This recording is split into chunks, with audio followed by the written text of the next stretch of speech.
Hi, welcome to Pathfinder. This is a place where we talk about theology, current events, issues, politics, cultural phenomena, just things that are going on in the world. And it's a place that we could talk more broadly about topics that we just can't deal with as thoroughly as we'd like to on a weekend service. My name is Shane Ham. I'm the pastor at NorthPointe Church in Fresno, California. And I'm excited that you're here. Today, I have with me a very special friend and a guest, Joe Dallas. Joe, I'm glad that you're here. Hey, thank you. Good being here.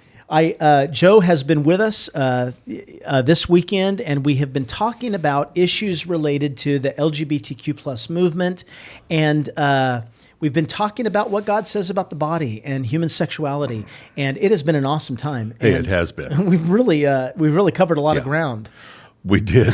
And, on top of it being edifying and all the things that it should be spiritually, it's been fun. Yeah. It's really been a fun weekend. Yeah, and we not only do we have the Saturday seminar, but we just finished. So bear with us. We're coughing up here, but we just finished a morning of church services. Yeah. And we wanted to have this dialogue as a way of just diving a little deeper into the topic and specifically into your personal story. Yeah.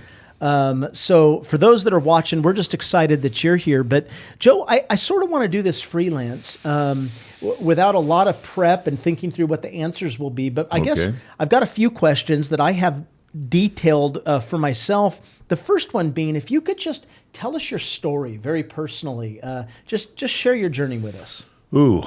You know what, Shane? If it was a book, the title would be The Hungry Rebel. Hungry Rebel. I mean, those two words pretty much describe my life story. I grew up hungry. I was the youngest of three boys in a family with a dad who, for whatever reason, we just did not connect. He was a good man, good provider, no argument there. But I never felt his love, for want of a better term. I think he did love me, but as a kid, I didn't get that sense of, I think you know what I mean, where you feel like, my dad really loves me. I'm his delight, and he's proud of me and all that. I was, my older two brothers, they just seemed to be more the ideal than I was. And I felt very lonely. I felt very hungry. And I didn't realize it at the time. What does a kid know? But in retrospect, I know what I was hungry for. I was hungry for a father's love. Does that mean my dad messed it up and everything is his fault? Nope. I think the guy did the best he could. Just unfortunately, I think sometimes you've got limitations. A dad has got limited resources, and his son may not realize how much the dad loves him because for whatever reason, it's almost like there's a mismatch going on. Right. Yeah. So for whatever reason, I just felt odd man out in my family. And you're of a family of what size? Five. Okay. Five. Mom, dad, and two older brothers. Okay. And I, like I said, from day one felt like the stupid kid, always in the way. And I was very lonely and as a result, very, very withdrawn. And that set me up when I was 8 years old. Went to a movie theater by myself. And I was sitting in the foyer. And this guy comes up and starts chatting me up. I think he was like in his 30s, maybe 40s. And he is smiling at me in a way I had never had a man smile at me. And he knew all the right questions. What sports did I like? What kind of movies did I like? What was I interested in? And I was just eating it up. I thought, a grown man is interested in me. Wow, I love this. Wow. So, I thought that was just great. And it all seemed so innocent, I just thought, hey, this guy really likes me. I feel great. And he asked if I needed to use the restroom. I thought, oh, actually I did. So, yeah. I noticed he's following me in. I didn't think there's anything weird about that, I used the restroom and start washing up. And I notice he's kind of looking around. And he waits until everybody's gone, and then he puts his hand on my shoulder and just somewhat forcefully guides me into a stall and starts wedging at my clothes. And I am just paralyzed now. Yeah. Because I didn't know what that meant. I didn't know what sex was. I sure didn't know what pedophilia was. I didn't know what a molestation was. Yeah. I just thought this was a really nice man, and all of a sudden, and Shane, even his countenance changed. In that moment, all of a sudden, the eyes have taken on a different look, and I'm terrified now. Wow. Because again, I did not know is he going to hit me? Is he going to beat me? Is he going to kill me? Went on for about 20 to 30 minutes. And he kept telling me, I know you really wanted this, and you're good at it. And if you ever tell anyone, you and I will both go to jail. Well, I believed him. Oh, my. I believed all 3 points. And I want to emphasize that because it's almost like, you know, some of the people watching this have been through something like this. I mean, I hate to even think about how common this is, but it is common. well, Shane, I'm sorry. I wouldn't wish it on anyone, but I think then you'll know what I mean when I say one of the worst parts of it is the lies that you believe as a result of it. The thing itself is terrible, okay? But the long-term damage usually is what do you think of yourself as a result of what was done to you? Wow. And I internalized that almost like this wizard put a curse on me, you know, that I'm different. I really wanted that. Well, I guess I did. It must have been my fault. And, if I'm good at that, well, at least I'm good at something, whatever that means. I still didn't know what sex was, but whatever that weird thing was that he just did to me, okay, I'm good at that. Right. And so on the one hand, I thought, well, that's how you connect with men if you want male love. On the other hand, it reinforced my idea that I had nothing else to offer. Now, the stupidity of that. I actually, I wasn't some pathetic loser of a kid. I mean, I played a pretty good baseball game, played football. My grades were okay. I mean, I had some social skills. The thing didn't crush me completely, but in my own head, which I guess is what really matters, I saw myself as a freak. Yeah. I don't think other kids did, not really, but I did. And, you're going to act as, like the Proverbs say, as a man thinks in his heart, so is he. Well, it's true for a kid, too. Yeah. So I felt hungry for what everybody else seemed to have. Other guys seemed to naturally be able to connect with other guys. And you know how important that is when you're a kid. You got to feel like you're one of the guys. Yeah. I didn't. I had an unsatisfied hunger. That's why I say the hungry rebel, boy, that hungry part, that was strong. I hungered. I was starving. Not for sex, just normal male camaraderie, you know? Well, by the time I was in my teens, I discovered that there were ways to find other men who would do what this man did. This is where it gets pathetic, so buckle up. But when you're starving, you do some disgusting things. I mean, starving people will dive in the dumpster to find some scraps of food. Yeah. I dove in the dumpster. I can still remember 13, 14 years old, just putting myself out on the boulevard downtown and standing there waiting. There was always somebody who'd drive by and say, get in. It wasn't prostitution in the strictest sense. There was no money exchanged, but it was prostitution in this sense. I wasn't attracted to any of the men who picked me up. Wow. Not at all. But they were men.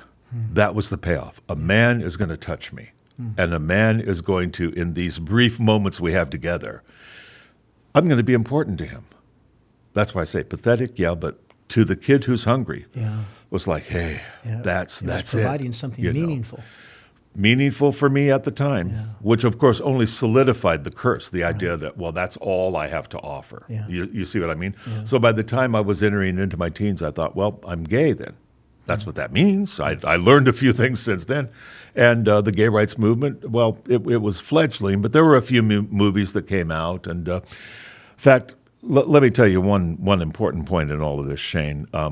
I dated girls also. I dated one young lady when I was a sophomore in high school. And she and I went to see a movie called The Boys in the Band. It was about a birthday party for gay men. It was, at the time, it was a breakthrough movie. But at the end of the film, this is 1969, mind you, the one gay character says to another, and I still remember the exact words, you're a sad, pathetic man. You're a homosexual and you don't want to be, but there's nothing you can do about it. Nothing will change it. Not all the prayers to your God, not all the therapy you can pay for. You may one day enjoy a heterosexual life if you pursue it strongly enough, but you will always be a homosexual, Michael, always until the day you die. Wow. And I thought, oh, dear God, that's going to be me. I will always be this until the day I die. And I was just freaking when I saw that. And of course, I couldn't say anything to her, but I thought, well, all right, if that's it, I'll do it as well as I can. And I started, by the time I was 16, I joined an underground movement. It was underground at the time, called Gay Sexual Freedom, where you got phone numbers of adult gay men. And I either passed for an adult or the adults didn't care. Whichever it was, I started hooking up with a lot of adult men. But then my girlfriend of my sophomore year, she and I broke up, and I started dating another girl in my junior year who asked me to a backwards dance, and where the girls asked the guy. I really liked her, asked her if I could see her again. She said, yeah, let's go to church. Now, she was already going to Calvary Chapel of Costa Mesa, 1971. Right in the middle of it. Oh, man, when you think about the Jesus movement, Yes. these were all the figures. Chuck Smith was there, Lonnie Frisbee, Greg Laurie, the early Maranatha singers. I got hit with all of it. And I was like, wow, what is this? I didn't know much about religion or spirituality at all. But this was like, whatever it was, I knew it was real. I knew that. I could feel what I now know was the Holy Spirit.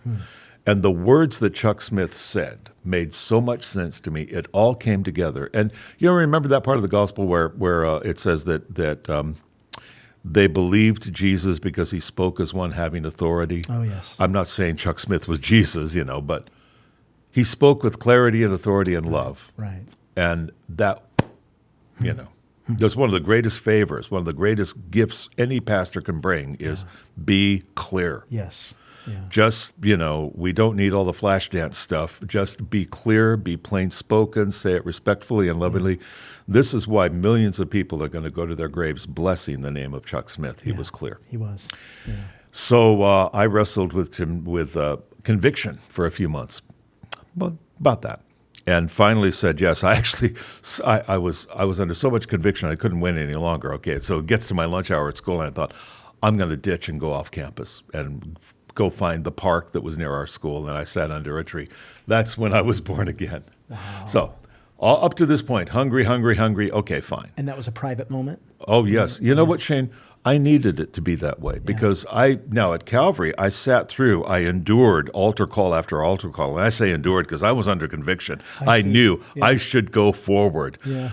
But it was so beautiful, these altar calls, and so emotional every night. It was like they opened the floodgates and said, here's a few more 100 kids that need to be saved. It was unbelievable in those days.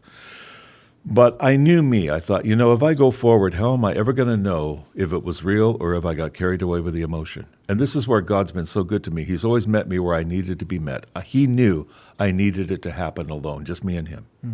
That's how it happened. The three of the pivotal moments in my life, they've all been that way. Nobody else was around. So that's how it happened. That's how it got started. Now, I told the young lady who had been witnessing to me, and we stopped seeing each other romantically, and we were now more like brother and sister. And I knew I've got no business dating. I got to start everything over. Yeah. But I was in fellowship. I was getting grounded. It was just great. And it was real. It was not just a lot of emotion. It was, I was really growing in grace and in the knowledge of Christ.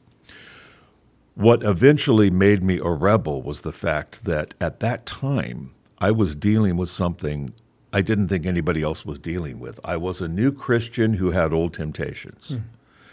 Now, if I had listened more carefully when Chuck was teaching about, especially in the book of Romans, the tension between the old nature and the new nature, and the fact that the old nature is still there. Now, the flesh, the old man, we want to call him, doesn't dominate anymore. You reckon him dead, but he's still there. He's still there. This is one of the reasons I say to this day when somebody says, so Joe, you were gay. Did you get better? I say, well, I got better. My flesh never did. It's still as disgusting as ever. Okay. That is a good way of putting it. You don't take the flesh to counseling, do you? Yeah. You don't lay hands on the flesh to sanctify it. There's only one thing to do. Kill it. Yeah. Just kill it.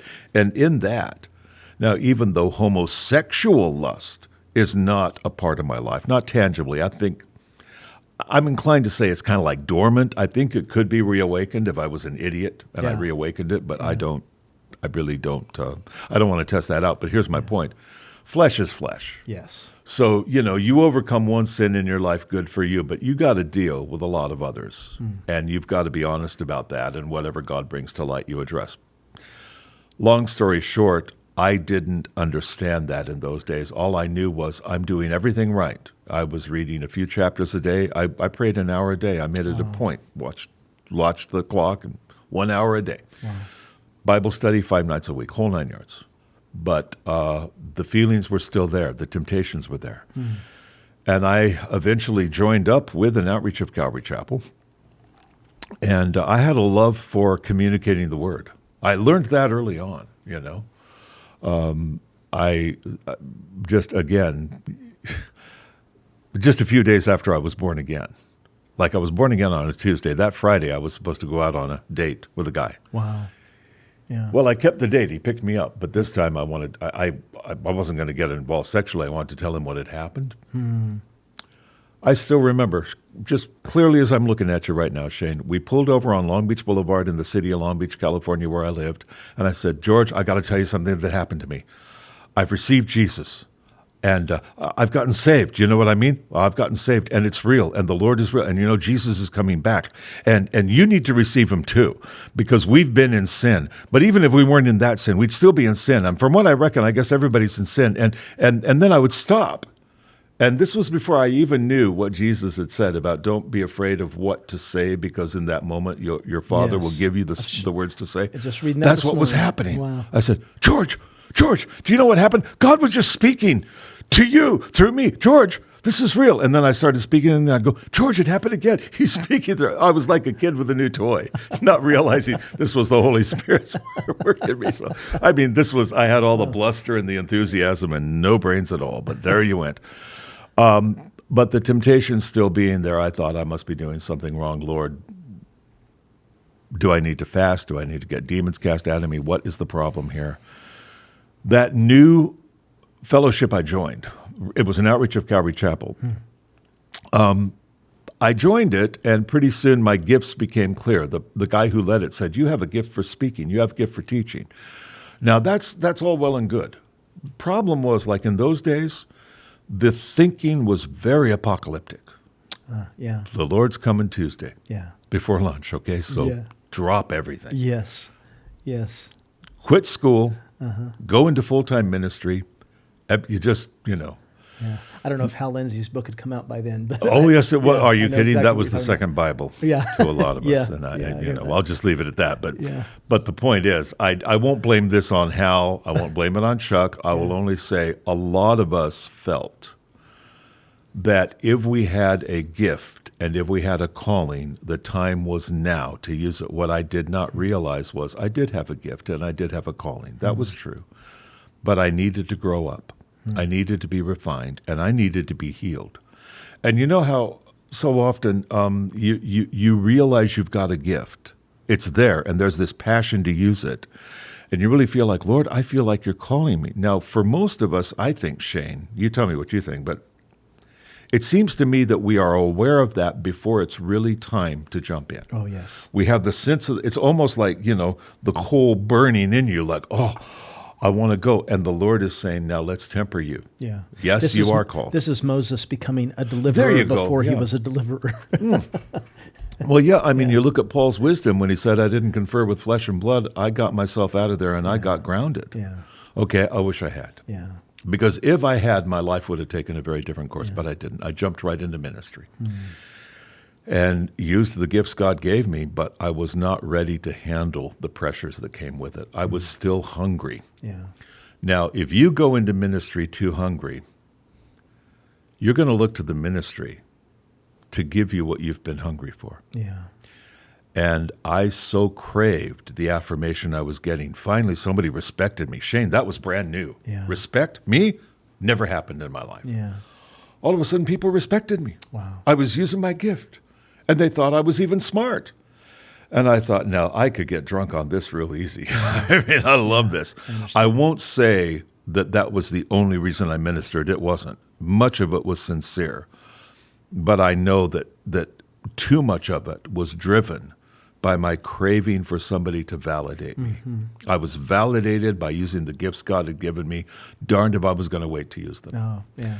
It was too much too soon. The ministry itself, I got to say, got way too commercial. We exploded.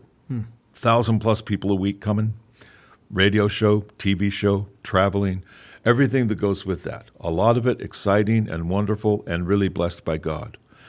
And by the way, there are some young people who got raised up just like I did, and they were ready.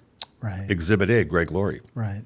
I mean, Can't argue that. You Yeah. can't argue Maranatha music. You can't argue the Calvary chapels that sprang up. Oh, Yeah. my gosh. Yeah.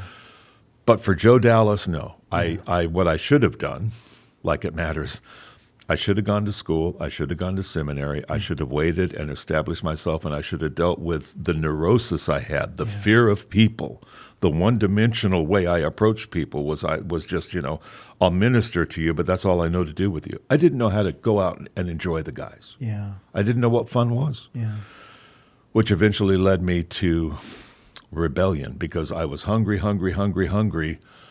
but the ministry wasn't doing it for me. Nothing seemed to be doing it for me because what I was hungry for was what was normal, and that's what I should have pursued. Instead, I just wanted to be seen and used by God, but in a one-dimensional way where all I did was minister and then everybody stay away, leave me alone. It's not a healthy way to minister. Yeah.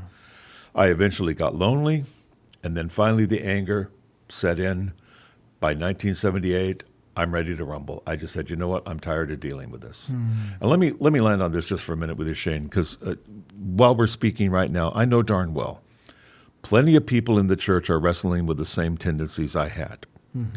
And they are hearing from the culture day and night a relentless message: come out of the closet, embrace who you are. If you're gay, you're born that way. God made you that way. You'll always be that way. It's a more benign form of the curse I heard at the end of that movie. You'll always be gay. In this case, though, and there's nothing wrong with it. Right. You'll have a wonderful life. Yeah. Well, come on. These days, you can get married. There are churches there for you. There are legal protections for you. It's a completely different scenario than it was when I came out. For heaven's sake, it had just become decriminalized in California. Wow. See? So I finally came roaring out of the closet. That's when I went from hungry to rebel. Rebel was forget the church. I can still remember I come out, I go to a gay bar, and this, again, back to pathetic, but I mean, I'm wearing the kind of what's stereotypical, the tank top T-shirt and the tight jeans and the boots and the dressing up, and I'm feeling pathetically excited at being desired. I'm desired, whoa, And I remember sitting in the bar, downing one beer after another, going, you know what, I'm happy. I don't care about the church. I don't care about God. I don't care about anybody. I'm happy. Joe Dallas is happy. Did you have to tell yourself that, or did you actually feel that in the moment? Both. Yeah. Most of it was me telling myself that because at some level I was. Yeah, okay. And I'll tell you why, basically. We know that sin for a season is pleasurable. There is something in that. Yeah. We're recording this now at the end of June. Well, all month long we've been hearing about people say, I'm happy, I'm gay, and I'm glad I accepted it. I believe them. Yeah. I don't believe it's always going to be that way for them, but I believe them in that there is the initial relief. I'm no longer keeping a secret. And I'm declaring myself out and proud, and I'm enjoying the validation that's coming with that. But that rebel took me into rebelling against God and then rebelling against the truth of the Word of God when I joined a gay church and tried to sanctify everything I was doing. What's tormenting is when you have enough light in you to know what the truth is, then you also have to either really rebel against that or maybe find a way to revise it so you can feel better about yourself. Interesting. I chose revision, and that led me to the gay church, the gay affirming church, to pro-gay theology. Okay. That wasn't very well known at that time, end of 1978, but now, I mean, hey, look at what's happened just in the last few years. Evangelical Lutheran Church of America, United Methodist Church, Presbyterian Church USA, Episcopal Church. Yes. Well-known people, Dr. Tony Campolo, the very popular. Bart. Oh yeah, Bart, absolutely, yeah. Jen Hatmaker was a very popular women's speaker who has entirely embraced pro-gay theology. I believe it's David Neff was the former editor-in-chief of Christianity Today magazine, has come out very publicly, said, no, I'm in favor of the pro-gay interpretation of the Bible. So now this is a modern, I'll use the word heresy for this reason. I believe if you practice immorality, that's moral sin. But when you teach doctrinally that immorality is legitimate, now I believe you're being heretical. And so this one is very appealing because people want to be nice And I know that a lot of Christians have done a pretty bad job of talking about this. I don't want to get into the church bashing that's so popular these days, but I mean, let's admit it. There have been some pretty irresponsible things said. I remember when the AIDS epidemic first broke out, and you heard Christian leaders saying it's the judgment of God on the Sodomites. You imagine what that did to people? Yeah. And part of the affirmation is a reaction to that. Well, that's my point, yes. Yeah. And I think a lot of people are feeling like, well, I don't want to do that. Right. And I hate the way some Christians have talked to gays, so they've thought that the answer to that is just to abandon the truth altogether or revise it or, soft pedal things, and that doesn't help anybody either. But for me, that rebellion, the hungry kid turning into the adult rebel, well, there was power in being an adult rebel. At least I didn't feel passive anymore. The hungry kid is like, please, please, please, somebody love me, somebody feed me, somebody validate me. The rebel was like, yeah, right, I'm right, you're wrong. Well, that was a more comfortable position to be in. In the weirdest way, I felt more manly. Yeah, I'm a gay activist. You don't mess with me. There's a new gay sheriff in town. I mean, that's how I felt. There was power in that. Well, it's identity building.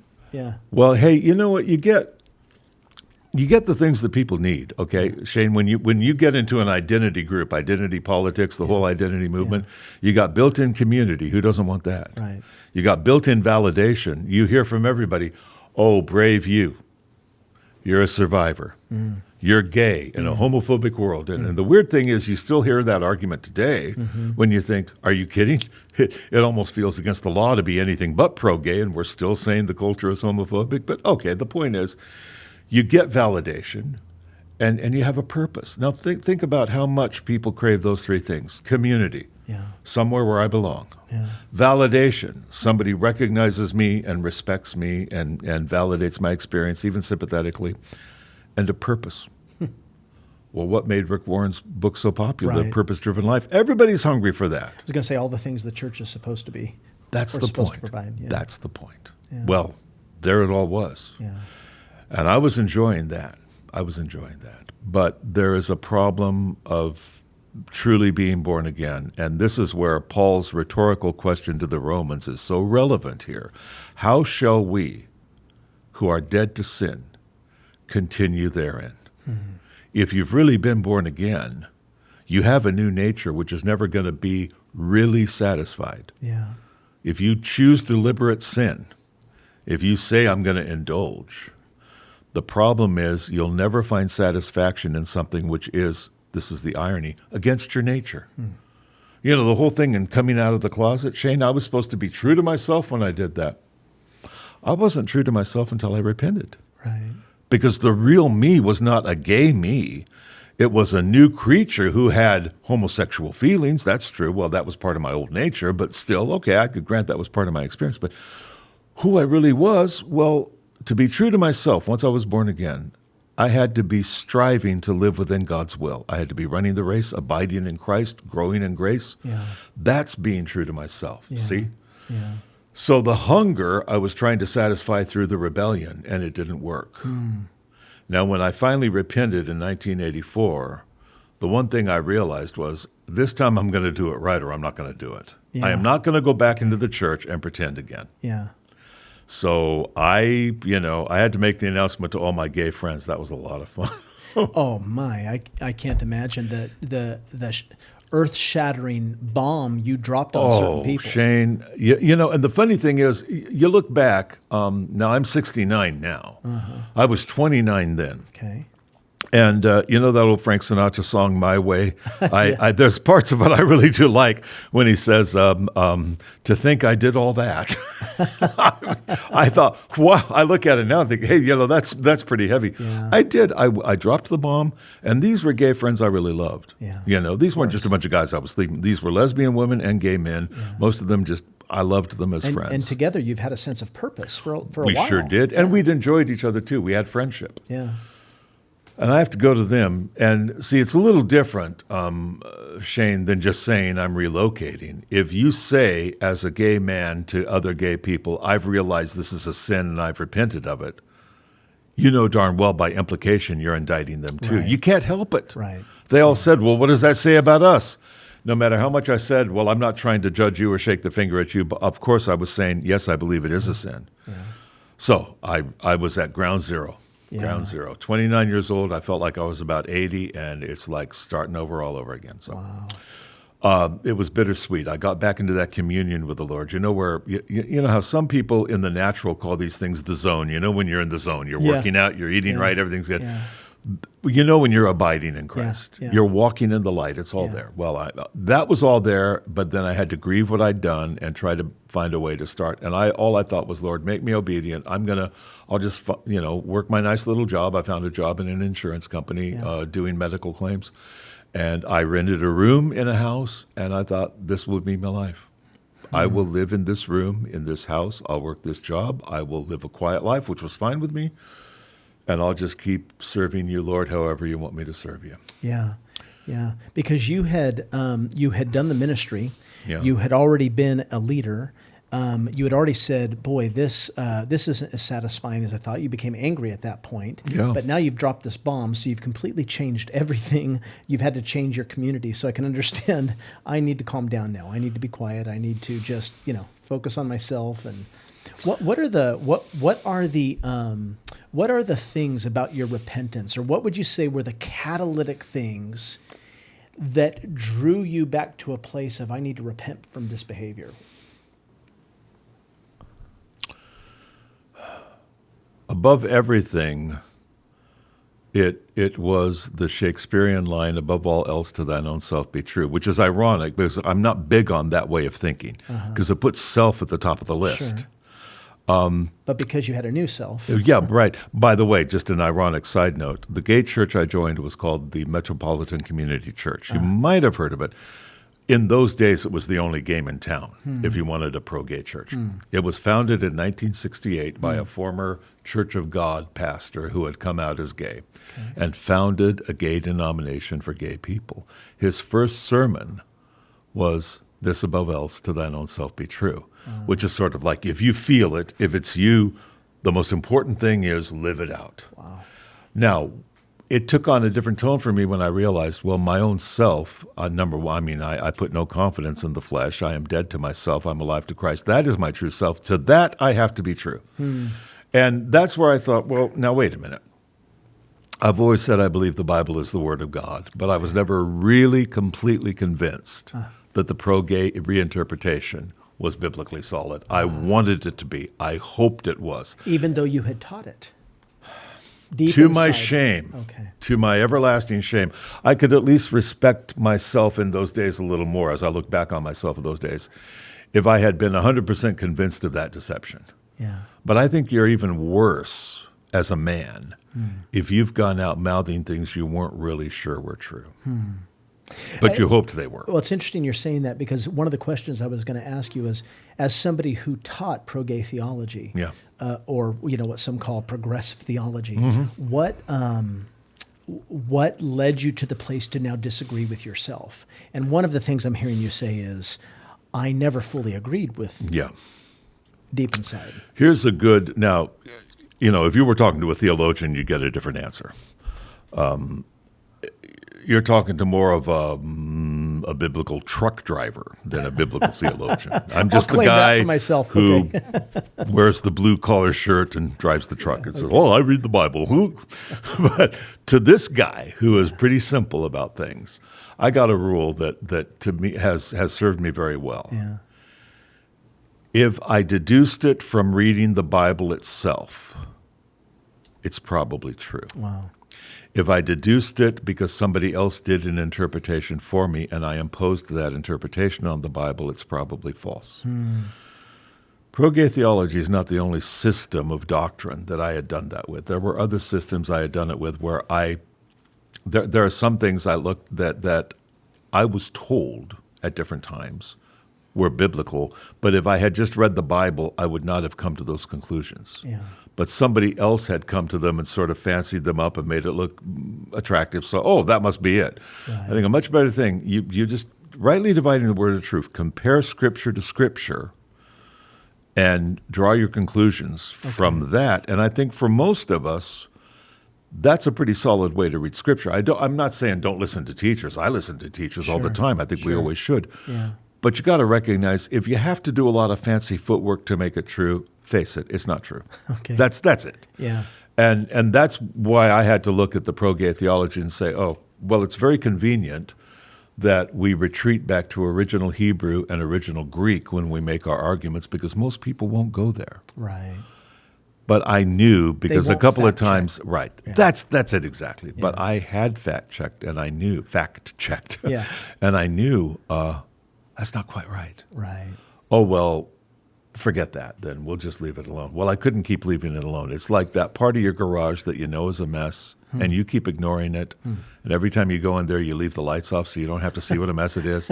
Yep. Someday you got to open up the door, turn on the lights, and oh my gosh, you just look at described this. my life, Joe. Sorry, I think we can all kind of lament that habit. Yeah. But that was a big part of it. Was, am I going to really go on building my life on something I'm not fully convinced of, but something I find very convenient? Okay? Wow. So you got to ask yourself, and this is true of a lot of things, are you convinced or is it a convenience? Right. And if it's a convenience, that's not what you build your life on. You got to be convinced. Yeah. Now, just going back to your story for just a moment, you left off, you were content to lead a quiet life, not in leadership. So I want to ask, and maybe there's more to the story, but because you are in leadership, you have had a very impactful life. And so at some point you started saying, okay, I'm going to move back into the call of God and his purpose for me. What drew you back into that as being you definitely have a gift of teaching. What drew you back into the church? Yeah, well, the first volume would be The Hungry Rebel. The next volume would be The Accidental Minister. I didn't ask for it or plan on it, Shane.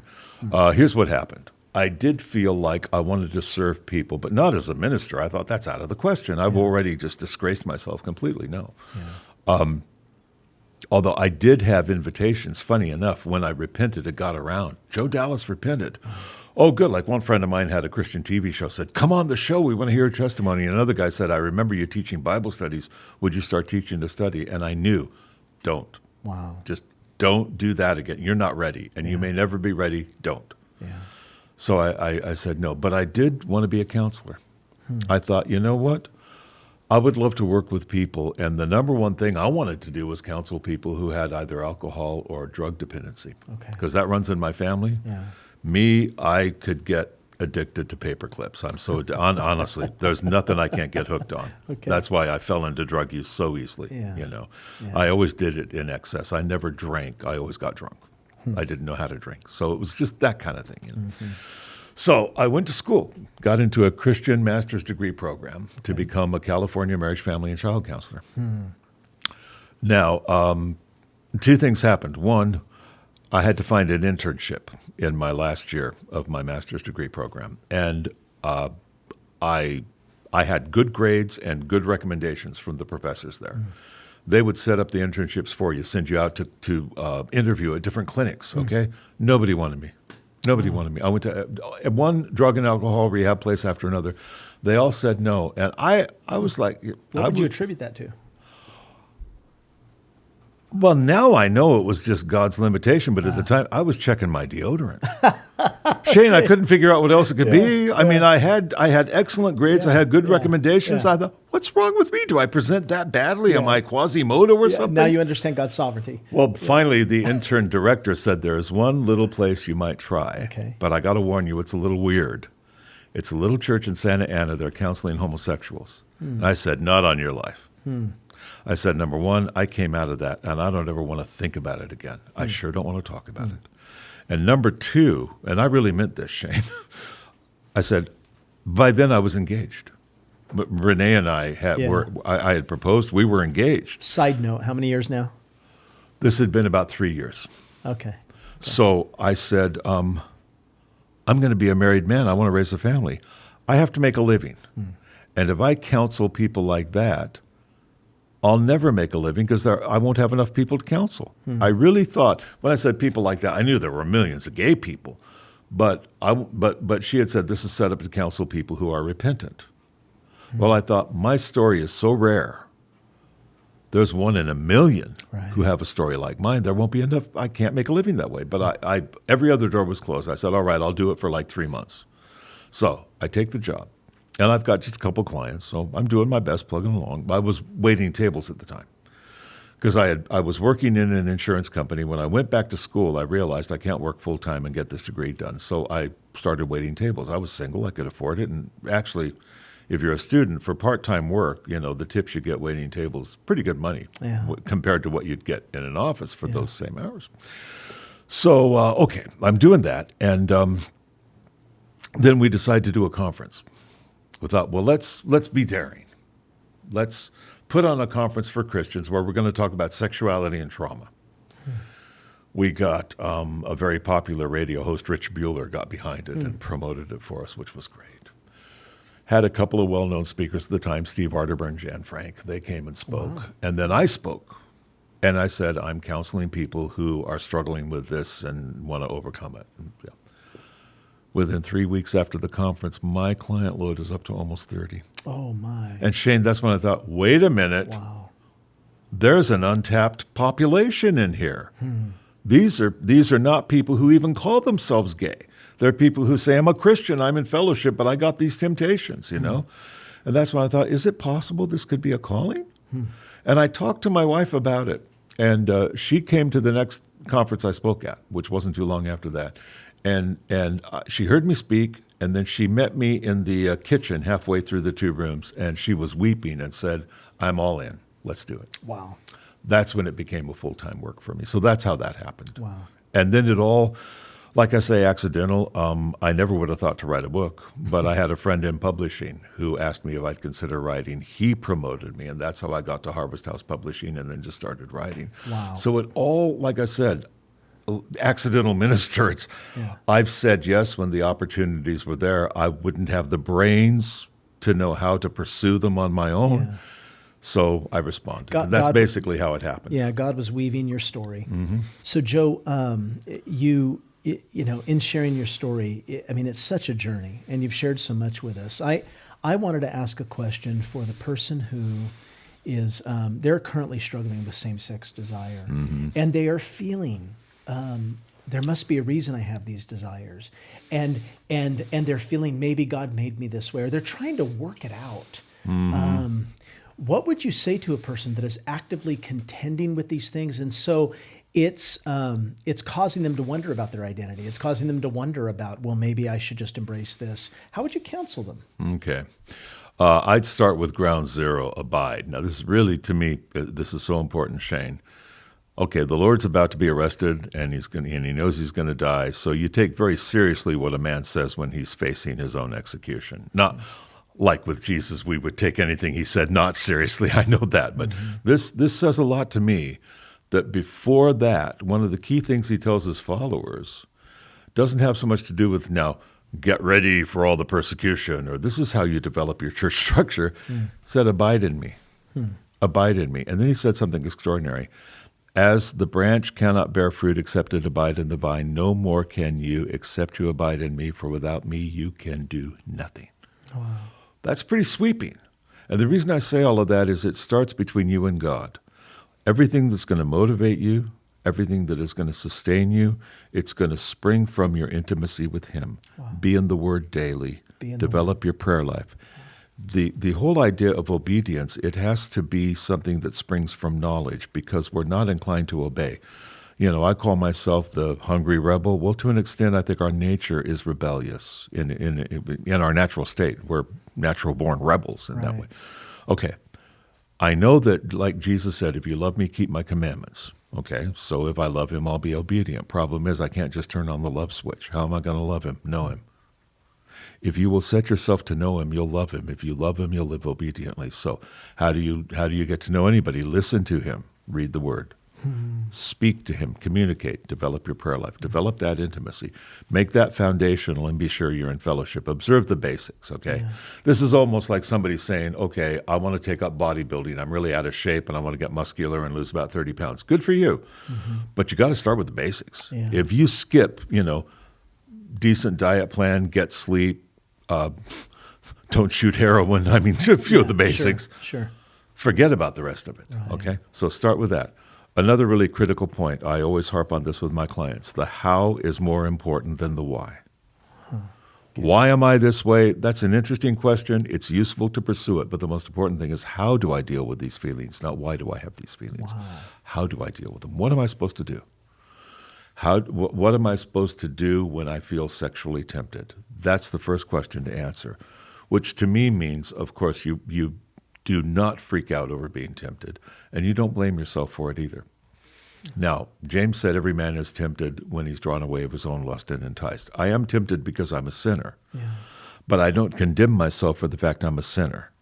So I don't, and I again harp on this because so many people in the church who have same-sex attractions still to this day feel like they must have done something wrong. Right. If I hadn't made the wrong decision or somehow done something to deserve it, I wouldn't feel this way. It's involuntary. We don't know everything about homosexuality. And Shane, I don't think we ever will. There's a lot of mystery to human sexuality. Yeah. You might remember the first time you read like Leviticus or Deuteronomy and you see some of those sexual behaviors and you go, are you kidding me? Right. Well, for whatever reason, some people want to do those things. So there's a mystery to it, the sort of unfathomable darkness of human nature, who knows what. Sure. Point is, I had to release the shame over having the feelings. I had to just say, hey, I didn't ask for that. I didn't choose it. There are a lot of stupid things I chose and did damage to myself, but that's not one of them. I did not choose those feelings. I chose to act on them, but I didn't choose the feelings. Therefore, okay, Lord, you know I can't do anything about having these feelings. Give me the grace to resist them. You start with that, is that basically the how. How do I deal with it? I distract myself when I'm tempted onto something neutral or something good, something neutral. Like literally, if I'm looking and something turns me on, I redirect. Yeah. And I accept the fact that I'm in a battlefield. Yeah. I mean, the world is a war zone. There's a lot of triggering out there. We are a sexually idolatrous culture, so don't freak out if you're sexually tempted. That's a really critical point. Now, when we do get to the why, okay, I would say try not to get too hung up on any one theory other than what is biblical, but you might seriously explore the possibility that what you are desiring is a sexualized desire representing a legitimate desire. Wow. Something my counselor really helped me with. He was awfully good. He pointed out, he said a funny thing. He said, Joe, you know how to have sex with a man and you know how to give him a Bible study. You don't know how to do anything else. And I thought he was right.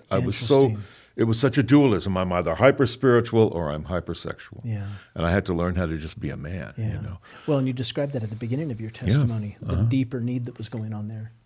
That's the point. So what I try to encourage people to do is, okay, try to think, is there a legitimate emotional need behind what I'm desiring? Getting really practical, and forgive me, listeners, if this is getting too much information, but you're desiring to look at pornography. So you want to see this imagery. You want to gorge on that. That's out of the question. It's not an option. You say no to it. But instead of just saying no, you might think, now, wait a minute, but why did I want to see that so badly? Did I want connection? Did I want the validation of vicariously having someone touch me? Did I want to admire someone? There is, I think, something awfully idolatrous about any kind of pornography. It's almost like we're at a shrine worshiping these god images or goddess images. And I can kind of see why in ancient times prostitution and the wrong kind of spirituality went together. Yeah, they did. It's like there's something worshipful even about strip clubs and places like that. It's like we're worshiping the image. And that gets right back to Romans 1, worshiping the creation, not the creator, you see. Yeah. So that's why I say try to explore what might be behind. Resist the lust, renounce it, repent, don't give in to it, but take some time to think, but is there something legitimate that I might be hungry for? Yeah. And if there is, pursue it. Wow. Dare to look for, in other words, repent of the sin. But if your sin was being committed in an attempt to fill a need, buddy, you can't repent of a need. Right. And you're not supposed to. Right. Okay? You look at Isaiah 55. God says, why do you spend your money for that which isn't bread and your labor for that which doesn't satisfy? He's not rebuking anybody for being hungry. He's saying, don't go to the wrong places. So the same thing, like if I had just repented of homosexual sin and never examined what I was looking for through that sin, that's not recovery. Yeah. That's abstinence, which is important, but it's not recovery. Yeah. See? Yeah. So you want to look at, is there something I'm looking for, something I'm yearning? Now, a good counselor can help you with that, but you don't. Not everybody who repents of this needs to get into counseling. You might also just find a good mentor, good pastor, whatever. But explore that possibility. And one really important thing to me, Shane, meet legitimate same-sex needs. Most of the men I work with are not doing very well socially. And of course, these days, we're not exactly in a culture which encourages a lot of healthy bonding. We're not good at that. But learn to get yourself out there, because don't be stuck in the adolescence where you felt that all the guys thought you were weird. Right. The world is not the locker room anymore. Yeah. And you'll find that plenty of men are friendly and accepting, and there's friendship to be had and camaraderie to be had and things to enjoy. Yeah. Get in there and take care of the needs of the soul, because we are soulish creatures. We are emotional. Yeah. We're not just spiritual. We're social, and we have souls as well. we're The relational emotional self creatures, that God created that, Before you even think of getting into marriage or whatever, start with the basics. Be one of the guys. Find a way to do that. So those are all, to me, important things that if you're wrestling with this, that you ought to be considering at this point. Oh, that's great. Thank you for sharing that. One final question I want to ask you before we're done, and I appreciate all that you've shared, and especially your transparency. What would you say to a person who, it isn't just that they have these desires, but they really have institutionalized these desires. They have gotten married. They are legally married to someone of the same sex. They have had surgery. They've transitioned. A man has become a woman has become a man. Or let's say it's not that extreme. Let's just say they have gone so far with their arguments, they've become such an activist that to go back now would be, again, like you experienced, it would be like dropping a bomb on their life, because they have really advocated. In other words, they've become entrenched. And so how does a person come out of that? They have taken such extreme steps. Yeah. What would you say? There aren't too many things more shattering than seeing how wrong you've been. I think one of the most chilling lines in all of the Bible is, "Thou art the man." Wow. We go. Yeah. Oh, boy. The whole house of cards comes down. Now, for me, it was hard, because I had to admit everything I had stood for was wrong. But that's nothing compared to what people are dealing with today. You named it, Shane. I couldn't have gotten married if I'd have wanted to, not to a guy. I wasn't dealing, when I abandoned homosexuality, it was relatively simple. But you're right. There are people who get married, and there are people who've transitioned. One of the most devastating counseling experience I ever had was with a woman who had transitioned. And when I met her in my waiting area for the first session, I thought, well, this is the most handsome, muscular man who ever came to me. He's got to be either a male model or even a porn star. He looked like Bruce Reynolds if Bruce Reynolds had been a big bodybuilder. Wow. Like, okay, well, you're probably, in some sort of entertainment or even adult sex work. Sits down, I say, "Can you tell me what brought you here?" And Kim was the name. Kim says, "Well, what brought me here is I was born female. I've lived the last 10 years as a male. I've had all the surgery. I've been with a woman for about 6 years. We lived together. But 2 weeks ago, I went to the Harvest Crusade and I got saved. Wow. What do I do now?" Okay. Yeah.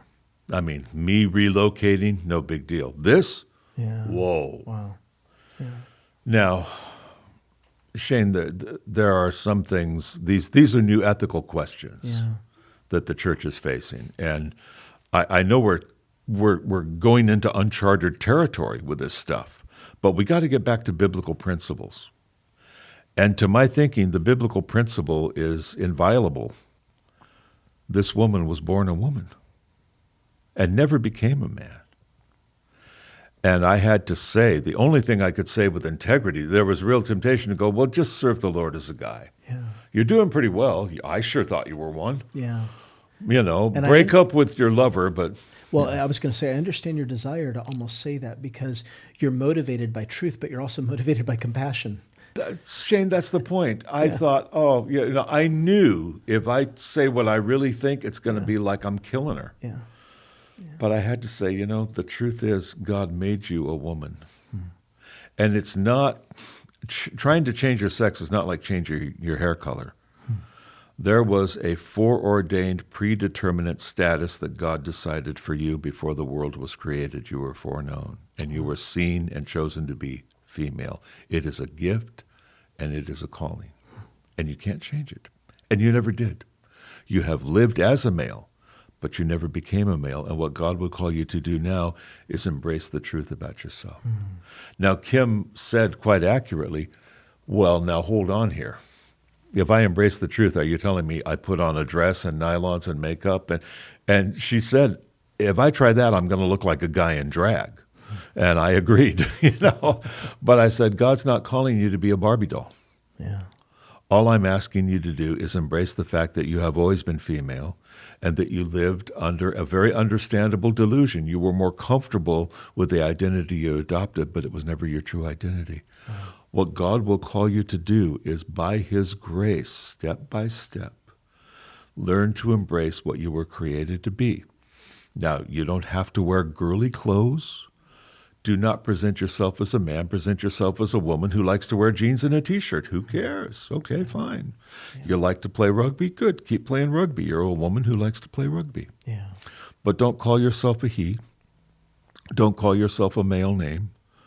Don't pretend that you are something that you are not. As for your relationship, you know that this is not a relationship God ordained. And now this, I said, I'm having a hard time telling you this because I think you really love this woman, and I'm not pretending you don't. But you cannot be in God's will if you sustain this relationship. You have to make a hard choice. Yeah. And I said, the whole idea of us taking up our cross, Kim, for some of us, it's more immediately profound than for others. And for you, it's going to be pretty profound. Yeah. But this is what you must do. Yeah. And I said that this choice is going to be hard. I'm not pretending it won't be. But if what you want is the truth and you want to pursue the truth, you will be given the ability to do what God is calling you to do. Now, let me pause for a second here. This is why I say we're dealing with some new stuff here. Yeah. We're going to have to realize when we're praying for transgenders to come to church and homosexuals to come to church, okay, that's good, but we better be ready to give them the full counsel of God with compassion. Yeah. Could you imagine if I just said, oh, well, you're a girl, get used to it. Don't be ridiculous. Quit pretending to be, thanks. Well, yeah, and that sanctification's a process. It's not overnight. Right. Oh. So having the patience.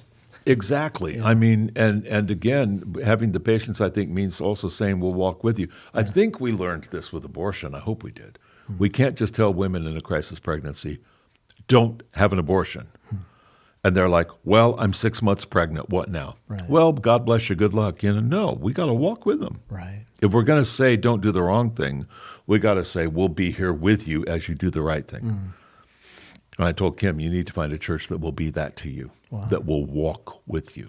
See, I'll never know whether or not she chose it. She never came back. But that same thing with marriage. You talk about unprecedented. Shane, this may be the first time in church history where the church has been called to tell people you need to divorce. Yeah. When have we ever been called to do that? Right. Yeah. But in this case, there is no way we can get around the fact because this isn't redeemable. You could look at someone who married and made a mistake. It's redeemable. Yeah. Okay, you could say, a woman got unequally yoked. I don't believe Scripture calls her to dump her husband. I don't. She shouldn't have done it, but now that she's done it, it's a marriage. Yeah. And it is redeemable. And the marriage is inherently good, even if it wasn't the right person. In this case, it's not a marriage and it can't ever be redeemed. Yeah. So we are literally going to be calling people to do something devastating. Yeah. Shane, sometimes they're going to have kids. Yeah. You imagine what this is going to do? Yeah. And we're going to have to do it with wisdom and delicacy and boldness, all three. Yeah. And we better be prepared to get the bad guy hat put on us. We're going to be those terrible people who broke up families. Not that we're not trying to hurt anybody, but we will be there for all parties involved. That's what we have to do. and certainly help them with the transition with the kids and figure out a way to dissolve the legal status of marriage that's been bestowed on them and still secure the safety of the children and the emotional safety as much as possible of everybody involved. It's going to be a challenge, though. Yeah. But we have to. I don't see what else we can do. Can we really tell a gay couple, well, it'd be too messy if you got divorced, so just stay together and try to make it Christian? Can we really tell a woman who's been living as a man will go on living as a man and perpetuate the lie? Love never aligns with a lie. Yeah. It never does. I was going to say we can't if we appeal to truth. No, how That's the can we? challenge. How can we? Wow. So, Joe, you, I'm going to close with this. You have been, I already said, you're a prolific author. You have written so many books. For the topic today that we've been dealing with, what would you recommend to someone to read that you've written? If you're struggling with this yourself, please read my book, Desires in Conflict. Okay. First book I wrote, it's written directly to the Christians struggling with homosexuality, Desires in Conflict. Okay. If you're a parent or a family member of someone who's lesbian or gay, When Homosexuality Hits Home. Okay. I wrote that especially for families. You had a loved one come out to you, here's what to expect, here's what to say, here's what not to say, here's what to do. Okay. If you're wrestling with or know somebody wrestling with pro-gay theology, my book, The Gay Gospel, ? How pro-gay advocates misread the Bible. It'll teach you how they reinterpret the Bible and how to respond. If you're struggling with sexual purity, my book, The Game Plan, that's a 30-day plan for any Christian man who's getting serious about his sanctification. That'll walk you through that. Yeah. And if you want to kind of get a good handle on the challenge we're in today, 2024, my last book was called Christians in a Cancel Culture. How do you respond to the woke movement? Wow. How do you respond emotionally? What can you expect? And how do you deal with the fact that, more and more we're being pressured to either cave or shut up? And I point out, I've caved and I've raved. We want to avoid either. I've caved under pressure to my shame. I've also raved under pressure to my shame. Yeah. There's a better way, grace and truth. Yeah. All right. Well, thank you. Thank you for taking the time to do this. We have had an amazing weekend so far. It is always good talking with you, too. Yeah. This is the best way to cap it off for me, Shane, Yeah, just to get so one-on-one with you, Yeah. have a relaxed conversation and go over this stuff. And what I love about it is, when you're talking with somebody who's simpatico and, hey, this is a mature believer who is genuinely interested, it's like that old iron sharpening iron. It's a good thing dwelling together in that kind of fellowship. Yeah. So it's been great. Thank you. Thank you. All right. Hey, make sure that you check out all the resources that we've attached to this YouTube video or however you're watching this on our website. But thanks for being with us.